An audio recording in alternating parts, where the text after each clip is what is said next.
वहीं भोपाल गैस कांड के पीड़ितों का मुआवजा बढ़ाने की केंद्र सरकार की क्यूरेटिव पिटीशन को सुप्रीम कोर्ट ने खारिज कर दिया। इस याचिका में गैस पीड़ितों को यूनियन कार्बाइड से करीब 7800 करोड़ का अतिरिक्त मुआवजा दिलाने की मांग की गई थी।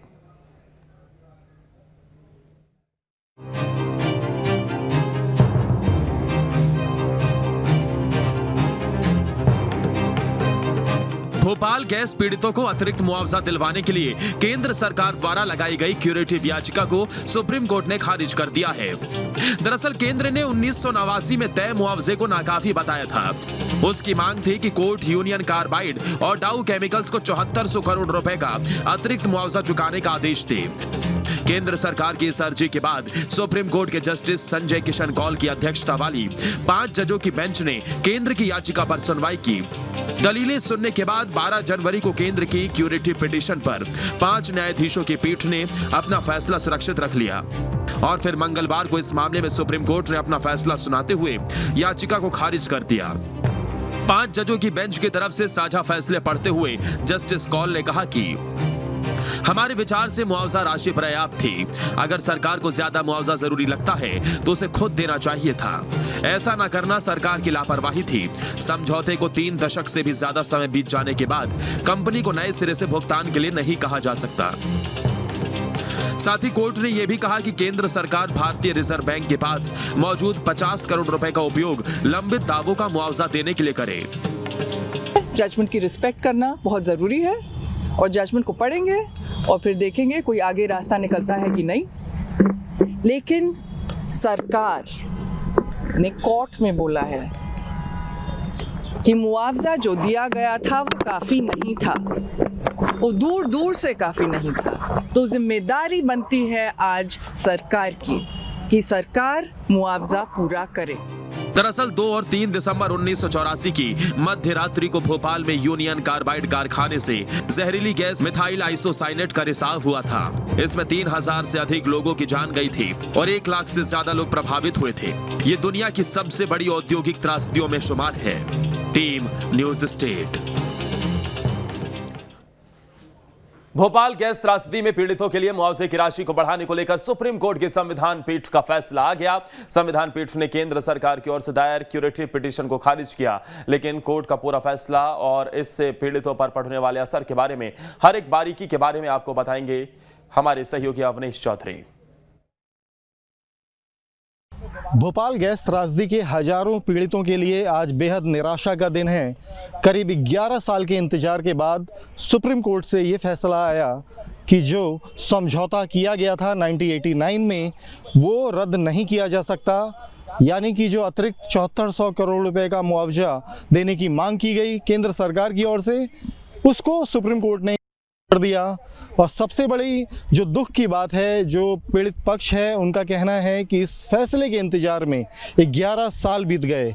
11 साल बीतने के बाद उनके हाथ कुछ नहीं लगा, जबकि उनकी जो दलीलें थी कि जब ये समझौता हुआ था तो इस समझौते में आंकड़ों का हेरफेर हुआ था और जो समझौते की राशि थी वो बेहद हैरान करने वाली थी। हालांकि ये दलीलें दी गई कि उस समय जो मोटर व्हीकल एक्ट के हिसाब से जो मुआवजा था उसका 6 गुना मुआवजा दिया गया, लेकिन आप अंदाज़ा लगाएं कि 6 गुना मुआवजा कितना था, 50,000 और 25,000। यही दलीलें याचिकाकर्ता पक्ष की जो वकील हैं करुणा नंदी, उन्होंने भी सुप्रीम कोर्ट के समक्ष दी कि मुआवजे की राशि जहां जिन परिवारों की मौत हुई, जिनके परिवार खत्म हो गए, उनको 50,000 रुपये का मुआवजा आखिर कैसा समझौता था।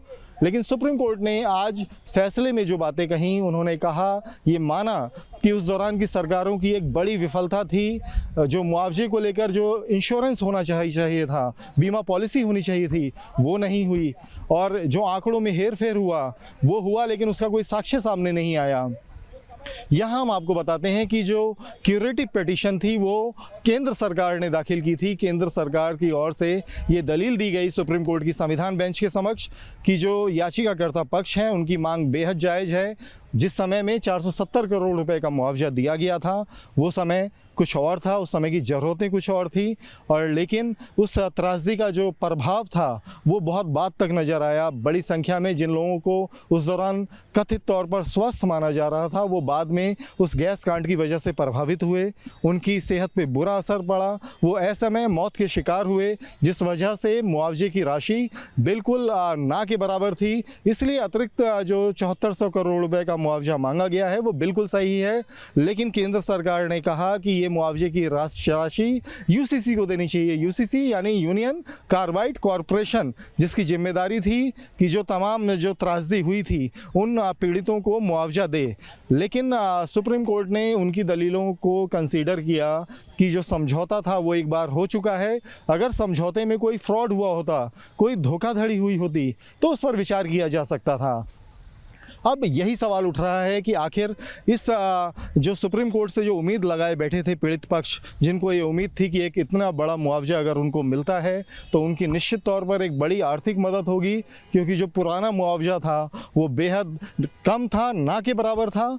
लेकिन जब ये सुनवाई चली सुप्रीम कोर्ट में 11 साल लग गए सुनवाई को चलते, 11 साल बाद जो कोर्ट का फैसला आया है वो ये जो समय की जो अवधि है, जो वक्त बीत गया है, उसने जो पीड़ित पक्ष हैं उनको एक बड़ी निराशा दी है। हालांकि हमारी बात हुई जो पीड़ित पक्ष की वकील हैं करुणा नंदी, उनका कहना है कि एक बात साफ है, केंद्र सरकार ने माना है कि मुआवजे की राशि बेहद कम थी, इन इफ़ेक्ट कहीं ज़्यादा था, इसलिए उनको मुआवजा दिया जाना चाहिए।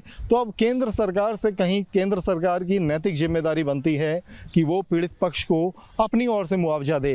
हालांकि केंद्र सरकार सुप्रीम कोर्ट पहुंची थी कि ये मुआवजे की राशि जो है यूसीसी देगी, लेकिन अब जब सुप्रीम कोर्ट ने पिछले समझौते को रद्द करने से इनकार कर दिया, नए सिरे से विचार करने से इनकार कर दिया, तो कहीं केंद्र सरकार की नैतिक जिम्मेदारी या सत्ता पक्ष होने के नाते एक जिम्मेदारी बनती है कि वो पीड़ित पक्ष के दर्द को समझे।